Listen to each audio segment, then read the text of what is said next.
Let's go.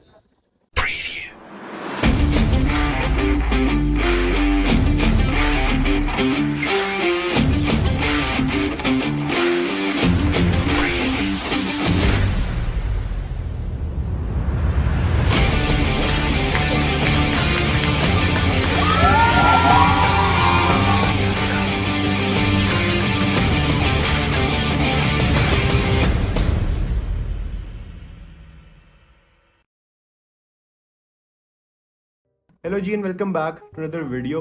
This video is basically about the backstory of Venganza, which is a short film available on my YouTube channel. अब I will take you right from the beginning कि हमारे साथ shooting के पहले दिन क्या हुआ that we were about to get arrested. जिन लोगों ने फिल्म देखी है उनको पता होगा कि हमने फिल्म के अंदर कुछ फेक गन्स यूज़ की थी, शर्लों वाली गन्स जो होती हैं प्लास्टिक की. तो उन पे इतना मसला होना तो नहीं चाहिए, लेकिन जब किस्मत में लिखे हो तो कब आपके कैसे लग जाए पता नहीं लगता. यही हुआ हमारे साथ पहले दिन. हम लोग शूटिंग करने के लिए गए थे DHA फेज़ 9. हम लोग तकरीबन 3:30-4 बजे, हम 6-7 दोस्त थे, हम चले गए गाड़ी पे शूटिंग करने के लिए. हमारे पास फेक गन्स थी, हमारे पास ये फ़ोन था जिस पर हमने शूट करना था, ट्राईपॉड वगैरह था and all the other equipment. तो हम चले गए शूटिंग करने. अब पहले वहाँ पे आई DHA पुलिस. उन्होंने देखा कि हम शूटिंग कर रहे हैं, हमारे पास फेक गन्स हैं, उन्होंने चक्कर वगैरह लगाया एंड वो चले गए. हमने कहा ईजी सीन है, सिक्योरिटी भी है, गुड सीन. अब उसके बाद क्या होता है कि कुछ देर बाद 2 पुलिस वाले आए बाइक पे, आगे हमारे पास रुके. उन्होंने पूछा, हमने उनको बताया कि सर हम डॉक्टर्स हैं, हम सर्विसेज से आए हैं, ये हमारे पास सामान है, फेक गन्स हैं, रियल नहीं है, हम फिल्म की शूट कर रहे हैं एंड ऑल दैट. उन्होंने थोड़ा सा लेक्चर दिया कि बेटा ये गन्स वगैरह वाली वीडियोस ना बनाया करो, ऐसे यूथ ट्रिगर हो जाती है और ये जगह सेफ़ नहीं है आप लोगों के लिए. मैंने कहा सर आपके होते हुए हमें सेफ्टी का कैसे मसला हो सकता है. खैर ये मैं खाली मक्खन लगा रहा था. तो इस तरह तो 2-4 मिनट बात शायद की वो, उसके बाद चले गए. हमने कहा इजी सीन है यार, पुलिस भी है, DHA पुलिस भी है, हमें क्या ख़तरा है. आसपास जो लोग गुजर रहे थे, जो आसपास गांव के लोग थे, वो गुजर रहे थे, देख रहे थे, वो हमें आवाज़ें लगा रहे थे कि टिक टाक बना रहे हो. हमने कहा नहीं, टिक टाक नहीं बना रहे, हम फिल्म बना रहे हैं. खैर उसके बाद असल ड्रामा शुरू हुआ 6 बजे के बाद. तकरीबन 6:15 बजे क्या होता है कि 3 पुलिस वाले आए 2 बाइक्स पे. उन्होंने आके हमारे पास बाइक रोकी, फिर हमसे गन्स ली, हमसे हमारे ID कार्ड्स लिए, फिर हमारे बैग्स की तलाशी ली, हमारी गाड़ी की तलाशी ली. फिर उसके बाद मुझसे पूछा कि शूटिंग किस पे की है. मैंने कहा फ़ोन पे की है. फ़ोन ले लिया. अब वो बंदा कहता है कि आपके ऊपर होगी FIR, और आप अगर 5-6 लोग हो तो हर एक के ऊपर FIR होगी, और ज़मानत पे तकरीबन 50,000 का खर्चा हर एक के ऊपर आएगा. भाई किस चीज़ की FIR होगी कि हमारे पास प्लास्टिक की गन है? मतलब शहर में क्राइम रेट ऑन टॉप, दिन दिहाड़े डाके पड़ रहे हैं. जहाँ पे मैं रहता हूँ लाहौर में, शादमान में, जहाँ पे कॉलेज है मेरा, आए दिन किसी ना किसी का फ़ोन चोरी हुआ होता है. ठीक है, गन पॉइंट पे फ़ोन लेके जा रहे हैं. ठीक है, खुलेआम घरों में डकैतियाँ पड़ रही हैं. मुल्क में इन्फ्लेशन इंतहा की है. सॉफ्टवेयर अपडेट के नाम पे घर से चुक लेते हैं आपको. मोलेस्टिंग, पता नहीं टेररिज्म क्या कुछ है. लेकिन पुलिस को मसला ख़तरा किससे है? हमसे. हम 4-5 दोस्तों से जो प्लास्टिक की गन्ने लेके एक वीडियो शूट कर रहे हैं, क्योंकि हमने तो बड़े हो गए, फिर आगे जाके मुल्क के ख़िलाफ़ तंजीमें ज्वाइन करनी है, फिर हमने 9/11 अटैक्स करवाने हैं, फिर हमने अपने मुल्क के ऊपर हमले करवाने हैं, हमने खुदकुश हमले करवाने हैं, क्योंकि हम लोग प्लास्टिक की गन्ने लेके बीच सड़क में खड़े हुए हैं. अजीब यार, दिमाग ख़राब है इनका. खैर उसके बाद हमने कहा भाई ऐसे नहीं होता, हम लोग नहीं जा रहे. तो उन्होंने कहा नहीं, आपको साथ चलना पड़ेगा, आप गाड़ी में बैठो. ये वो हमने कहा कि हमने कहा भाई पैसे चाहिए होते हैं, ज़ाहिर है. तो पंजाब पुलिस जिंदाबाद. तो हमने कहा भाई बताएं क्या करना है. तो कहते सर देखें, सीधी बात, नो बकवास, ठीक है. कहते कि देखें आप 5-6 लोग हैं, तो हर एक की ज़मानत का लगेगा 50,000 पर हेड.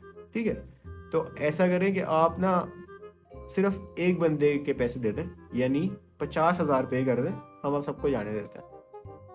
भाई 50,000 मतलब हम हफ्ते में, महीने में इतने पैसे नहीं देखते. आप हमें कह रहे हो एक दिन में 50,000 दे दो. ठीक है, तो हमने कहा ऐसे तो नहीं होता. मैंने कहा मेरे पास ना थोड़े कम पैसे हैं, 50,000 तो नहीं होगा, हम स्टूडेंट हैं. तो कहता कितने हैं? मैंने कहा 50,000 तो नहीं है, पर 3,000 है अगर आप ले लें तो. खैर वो आगे से नहीं मान रहा था, भाई नहीं बहुत कम पैसे हैं, ये वो इस तरह. खैर उसके बाद ये सीन था कि एक दोस्त है, उसके मामू या पता नहीं खालू वो पुलिस में होते हैं. तो उनको फ़ोन किया.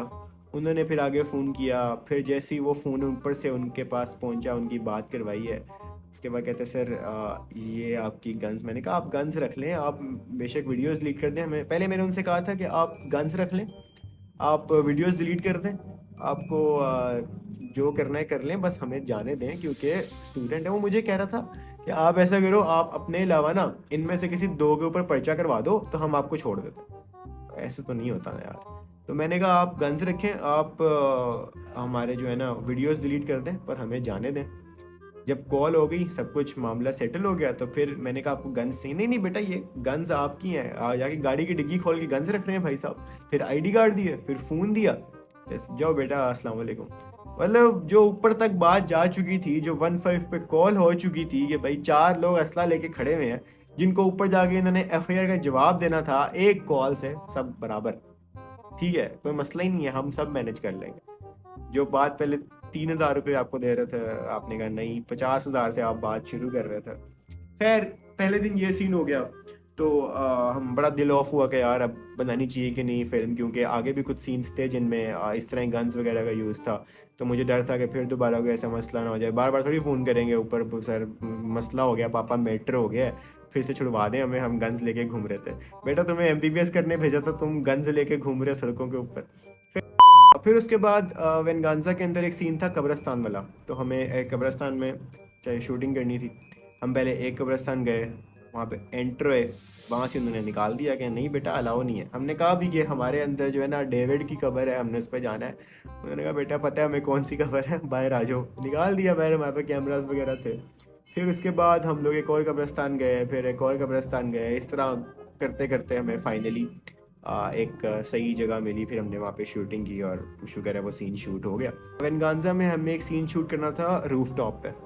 तो अब सबसे पहले आपके जहन में कहाँ की रूफ टॉप आएगी? आपके अपने कॉलेज की, क्योंकि ऑब्वियसली कॉलेज की फिल्म है तो कॉलेज के अंदर रूफ टॉप पे शूट करोगे आप, ठीक है।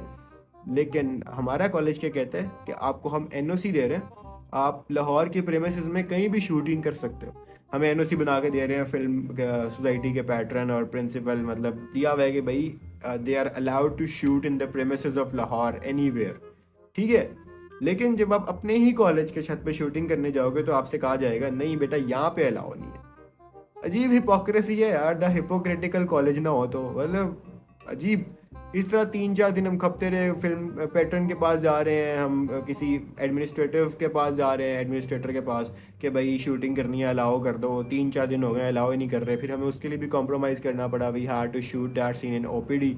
हमने ओपीडी की स्टेयर्स यूज़ की और ओपीडी के ऊपर एक एरिया था वो यूज़ किया। तो वहाँ पे भी बड़ा अजीब सीन था कि हम स्टेयर्स पे गन्स लेके भाग रहे हैं, हम इर्द गिर्द सारे पेशेंट देख रहे हैं। मतलब it was very awkward at that time.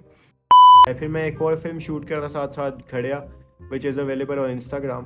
तो उसकी वजह से भी कुछ डिलेज आते गए और इस तरह करते करते it almost took us a month to shoot the video, edit the video and get it completely done, get it completely available to play it on the event. So it almost took us a month. फिर जो कुछ था, जो कुछ मसले आए, frustration, लड़ाइयाँ and all that, in the end कुछ मैटर नहीं करता। Maybe because we got all this awards, this award most. तो इन दी एंड कुछ भी मैटर नहीं करता। और जो बिहाइंड द सीन्स की रील है, ये सब बातें मैंने शेयर करनी थी क्योंकि मैं इन सबको सेव करना चाहता था on my YouTube for myself and to tell all of you as well कि क्या कुछ हुआ था पीछे। क्योंकि हमने इससे पहले BTS की एक रील अपलोड की थी मैंने इंस्टाग्राम पे। तो उसमें हम सारे मतलब रिकॉर्डिंग कर रहे हैं and all that, behind the scenes है, सब बड़े हैप्पी लग रहे हैं। लेकिन ये जो फ्रस्ट्रेशन और जो लड़ाइयाँ और जो सारे मसले होते हैं ना, वो रील के अंदर म्यूज़िक के पीछे छुप जाते हैं। जो असल मसले होते हैं ना, वो मैं अभी बता रहा हूँ आपको। तो ये सारे सीन्स होते हैं हमारे साथ शूटिंग के दौरान। और भी बहुत ज़्यादा मसले थे, वो सब कुछ नहीं मैं शेयर कर सकता। Not everything is meant to go public. तो anyways let's move on to the main day, SIMS films festival 2024। Let's गो।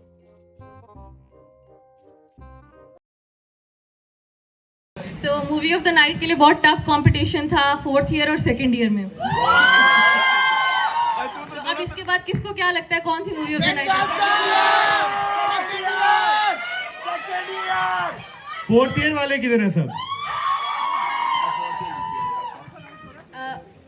भाई सेकंड ईयर का भी बहुत अच्छा था, फोर्थ ईयर का भी बहुत अच्छा था, लेकिन technicality second year you one.